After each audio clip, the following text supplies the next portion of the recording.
Well, can I ask, in that case, Lois, you're Australian. You come from the sort of the Brisbane area, but your experiences aren't purely Australian experiences. You've lived and taught in various places of Australia and America, and the different states have differences, I'm guessing. Could you explain that, please?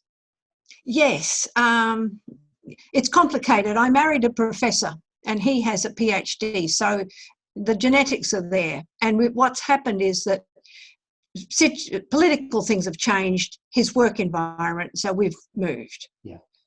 And the children have come with us, and that's been. And then I'm a trailing spouse, so I have had to fit in with his work, and that's, put me in a position of being in these various stages. Mm. So with the background of Nicholas, learning to read really impacted the way I read academic literature. Okay. And I got my first job when Nicholas was about 8 or 9 in Brisbane, Australia, in a low socioeconomic area. And so I'm in a school 2 days a week, teaching 5 or 6 children at the same grade level, 5 or 6, with behaviour problems, no resources, and not really trusting myself. And that's because you're new in the field of learning disabilities. So you go back to phonics and it doesn't work, and behaviour, and that was really hard. When we moved to Lubbock, Texas, I met a mother whose 13-year-old son was non-reading, and he'd spent 4 years in a phonics-only reading program. So clearly I don't have to do the phonics. And I said to her, I think the problem's bigger than that. And she said, will you work with him? And the school district actually paid me to work with him over the summer. At the end of the summer, he's reading little steps. She writes to the school district and said, you employ this woman or I sue you. I got employed. And I not only got employed to teach him, but then other children and parents came and said, my child's not reading. Get Lois. We'll give him to Lois. And I stood between the school district and lawsuits.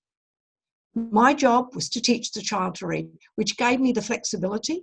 I'm teaching children 5 days a week, 1 hour a day. So I'm teaching under ideal circumstances, and there's no excuses. What it does 2 things. It says teach the child to read, but the knowledge I am gaining is what is ignored. Right.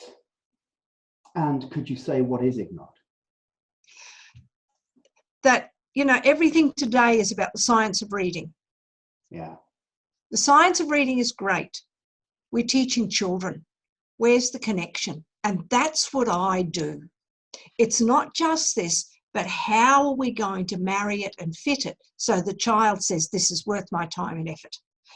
That's the part they ignore. I've seen you talking about the difference between reading and comprehension, the ability to read and the ability to comprehend. What do you mean by that? We expect if a child reads words, therefore they comprehend. I grew up reading words without comprehension. Yeah. So that's my background. So I'm always looking at when a child doesn't have the intonation, what else is going on with these words. Obviously, it's not, sometimes it is the word. Okay, let's change the word to something that makes sense to you. But when you go and you look at it, pronouns cause enormous problems. Present and past tense cause problems. Yeah. And again, it goes back to how we teach. And I read this really hit home one day when I'm teaching 3rd graders. And I had the simplest book, R said stork, written for children who are 12 months old. And it's R said stork, I'll peck this egg. He pecked at it, but it would not break. Elephant, and I'm doing a little video clip on it. And I said to my students, what's the it? And they said to me, all 3 of them, it's nothing. If you haven't got comprehension of that word when there's 3 words and 4 words on the page, you will not read and comprehend. And comprehension impacts decoding. Yeah. And so the science, most of the efforts that schools put in, or that remedial teachers put in, is put in specifically under phonological decoding. What kind of efforts could be used for comprehension? It's the text you use. the books you use, Yeah. which is critical. Mm-hmm. Not just be satisfied that children are reading texts, but the thing I do is turn any sort of book, any level of book, into a play. And the moment you do that, you take the words off the page and you make it students actively engaged. You're asking who's talking. What do you mean, who's talking? Well, that one said that person is talking there. Would you like to be that character? And you see the light bulbs go on. And that transforms learning for children. There was a teacher at my old school, if I can name drop, the late Keith Daggett, who used to teach in York. And I remember many, many years ago when I was at school, I was supposed to be reading out loud. And I didn't know I was dyslexic. I didn't find out until I was 30. And I was having trouble reading out loud and everyone was laughing. And as a sort of a way of getting around that, I went, "Oh, sorry, sir, I'm dyslexic." And I remember him just looking, his eyes went straight into mine and went, "Really?" And I went, no, I'm just joking. And he sort of let it go. But at the same time, I remember that in English, he was the one who turned these books into plays. He acted them for us. And yes. His acting background was what came in. And he brought these things to life. And he allowed me later on to start reading. And at the same time, I do know that if he'd had more than just me joking about dyslexia, he would have been on it. Absolutely. More than any other of my teachers would have been. And when he died, I grieved because I remembered what a great teacher he was. And it's what you're talking about. Yes. Because there's two components. There's the teaching and the acting out, but then are you connecting with the literature? Yeah. And that's, the more connections you can make. Can you see yourself in this position, or is it totally foreign to you, which impacts your learning, as a reader? Are there any similarities or differences between the experiences that you've had in Australia and the experiences you've had in Austin, Texas? So Texas is one place. You've been in Brisbane and also Tasmania, as I understand. Yes. Great similarities or great differences? Quite a few differences. In Tasmania, I'll give you a statistic. Tasmania is, the end of the world. I'm teaching if you're in Tasmania. I was teaching grades 3 to 5, 8 to 10 or something. 66% of our children fell below the 30th percentile in grade 3. Wow. They talk about the prison, the pipeline prison. That's what it was. And it's quite distressing to me that it wasn't acknowledged that the children come with significant language backgrounds. The teacher knowledge of reading was non-existent, and the reading process. And then they get a little bit arrogant and blame the child and the community. And there's just not the knowledge in that community. In a small community like that, I'm not standing up for that attitude, but is there something to it? Because if you have poverty and socio-economic problems, these are going to stop people from being fluent readers anyway. And so is it a natural thing for teachers in these areas to go, well, look, it's their fault. It's the fault of the family. It's the fault of the community. That's all part of it. And I think in the end, we're asking then the bigger question: what do we want for our society? Yeah. Do we want to just pay them to go to prison, or do we want them? What else do we want? And we know there isn't the work in these communities. It's like Northern England. Yeah. So what are we going to do, and who's going to take that big question on and then fund it? Yeah, because if kids are going through education and they don't like education and they see that there's no point in the education anyway, then what's going to engage them with the process? Yes. I can remember when I was in Tasmania, the teachers really, some of those teachers really tried very hard, and they made a garden And we had like a courtyard, an indoor courtyard with a garden and this and that and the other. And the only way into that garden after school was through the roof, over the roof. Okay. One day we get to school and the whole garden had been destroyed. The security cameras on the outside of the building had been stolen. I mean, when this happens to your community, the teachers were heartbroken. Yeah, yeah, yeah. So that, you know, and it's a compounding issue. And I'm guessing that I mean, I've spoken to teachers in Australia as well, and they say very similar things. I mean, these are small towns, because Australia is not strange, but Australia is a peculiar context, that you've either got big cities like Brisbane and Melbourne and Sydney, or you've got very small towns.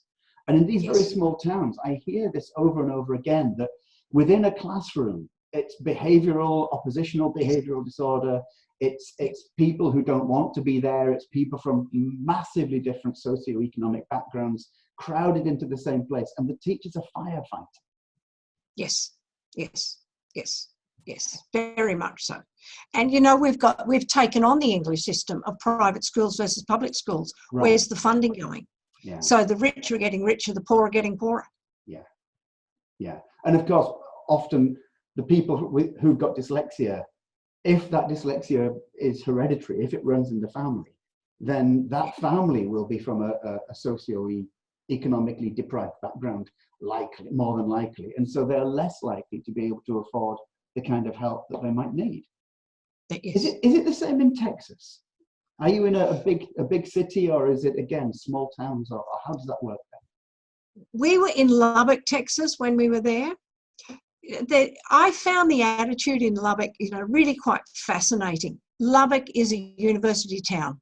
We had the university and we had the hospital, and the hospital covered a huge area right across to New Mexico. You're dealing with quite a different population. The schools and the universities worked together to create an environment that was, you know, so fertile for anyone who wants to do something.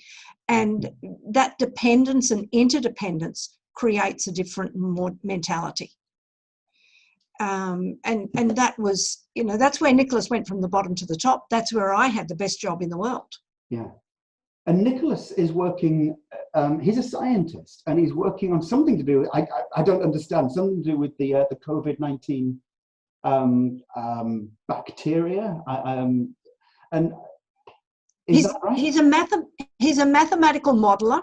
Right. So he's modeling, he's taking the statistics and modeling what's happening to these diseases. He's one of the people who'll tell us how long it's going to take, how many people are going to die, who's vulnerable, what we have. And then from that, then we can extrapolate, these are the things that are going to happen. So that's what he's doing. I have very little knowledge of what he does, but it's a lot of data taken and then into one little pretty picture. And how did he get there from struggling to read to being a mathematical modeler? You know, once you learn to read and you slip into the general classroom, that's a huge bonus. Yeah. So that happened in Australia, and because the classroom teachers he had in Australia were phenomenal. So that's the start. Now, and then when he's 11, we moved to Texas. Now, this was an interesting move because in Australia, everyone was absolutely excited with what Nicholas had achieved. Mm-hmm. And he had exceeded expectations. So we didn't have to worry. When we moved to Texas, he repeats for a second time against the rules. Right. The principal who met us says, well, but we've got this class in middle school where he can do middle school 7, 8 and 9 in 2 years. So he catches up. So he's now not a special education student, he's a regular student. He's taking in from the classroom. In fact, he worked 10 times harder than everybody else to get very average results. And because we lived in Lubbock, Texas, we're driving for hours on end. We listened to books on CD. If you've got a problem with language, how do you catch up? You're not going to do it by independent reading. Yeah. You've got to have additional input. And that's where, you know, he took on all of the language of the best readers in the world. Mm-hmm. And once he got to high school, no one knew he had a problem.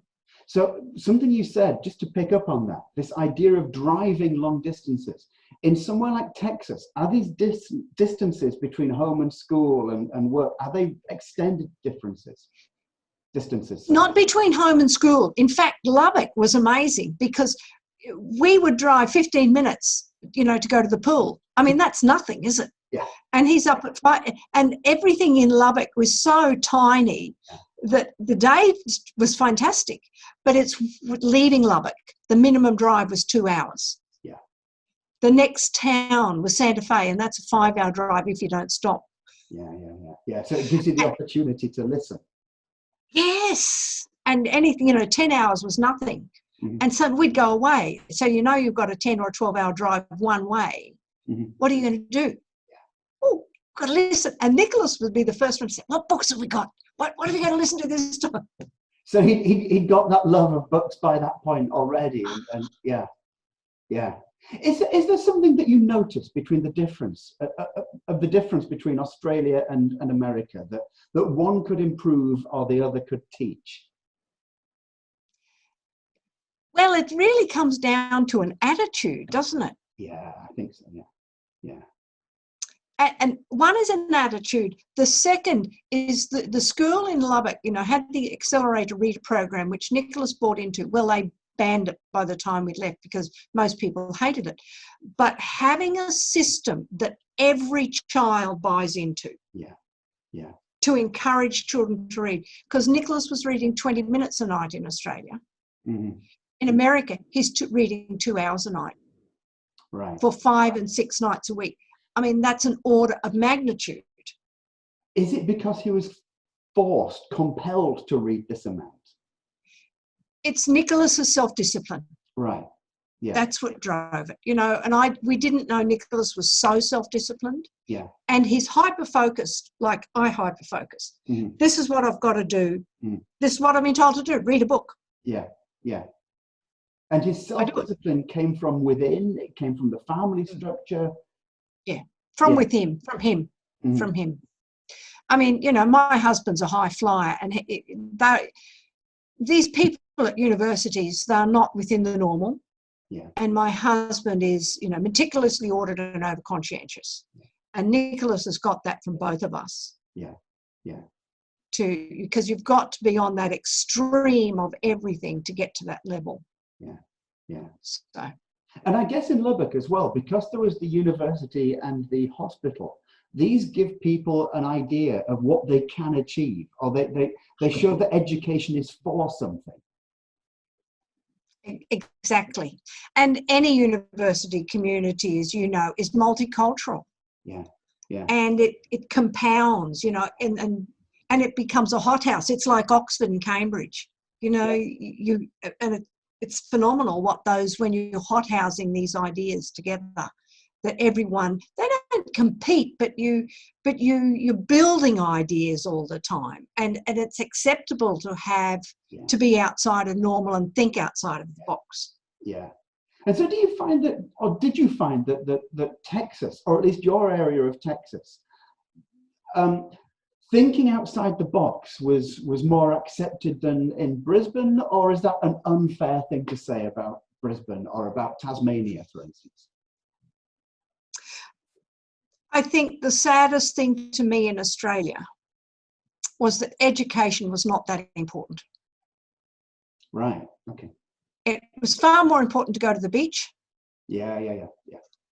And, you know, Lois, why are you worrying about all this stuff? You know, it's not that important. Whereas in Texas, I suppose, you know, there was the league tables and the university that we wanted to get on. You know, there just seemed to be a bigger drive in Texas than in Tasmania. We didn't care.